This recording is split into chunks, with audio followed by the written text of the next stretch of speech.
নামাজি বান্দা বসে আছে, তার মৃত্যুর সময় হয়ে গিয়েছে। হঠাৎ করে একজন ব্যক্তি আসবে জানালার থেকে।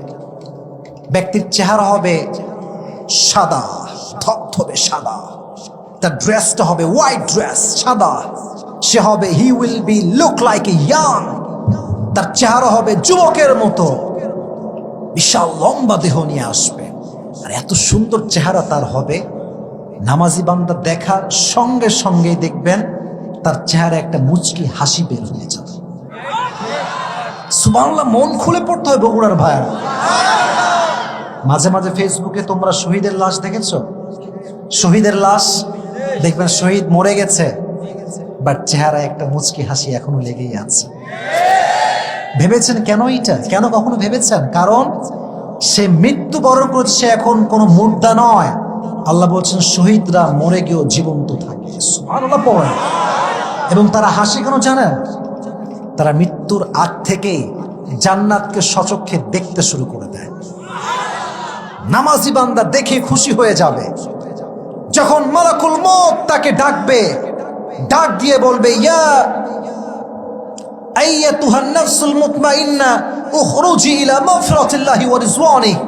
বলবে, এই প্রশান্ত আত্মা, এই মুরব্বী আব্বা জান, এই যুবক, এই আম্মা জান, নামাজ পড়েছেন না আপনি? আসেন, টেনশন নাই, জান্নাত আপনার অপেক্ষায় বসে আছে। হাদিসটা একটু অ্যাক্টিং করে বোঝাই, তাহলে হাদিসটা ভালো করে বুঝে আসবে। এটা হচ্ছে একটা টিস্যু। এটা কি টিস্যু? মাশাআল্লাহ, সুন্দর রেসপন্স। এটা কি টিস্যু?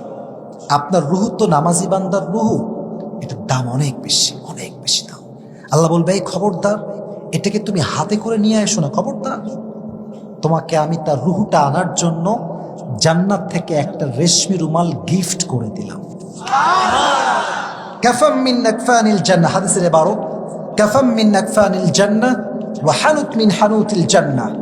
আপনার রুহুকে জান্নাত পর্যন্ত নেওয়ার জন্য আল্লাহ তাআলা জান্নাত থেকে একটা রেশমি রুমালের কাপড় আরশে আজিম থেকে দুনিয়ায় পাঠিয়ে দিবেন।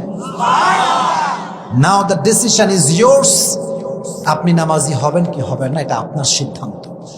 এখন রাত বাজে প্রায় 12:30। চতুর্পাশে প্যান্ডেলের ডানে বামে যুবক দিয়ে ভরা, সামনে হাজার হাজার যুবক। ফজরে দেখবেন বেশিরভাগ যুবককে আপনি হারিকেন দিয়ে মসজিদে খুঁজে পাবেন না।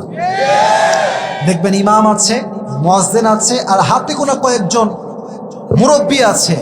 বেশিরভাগ যুবক আজকে 3-4টা পর্যন্ত গার্লফ্রেন্ডের সঙ্গে প্রেম করে, আর আজানের সময় সে ঘুমিয়ে যায়। মেয়েরাও কিন্তু কম যায় না। বেশিরভাগ মেয়ে ফজরের নামাজটা পড়তে চায় না, ঠিক না বলেন? আপনাদের মৃত্যু হবে বড্ড ভয়ঙ্কর।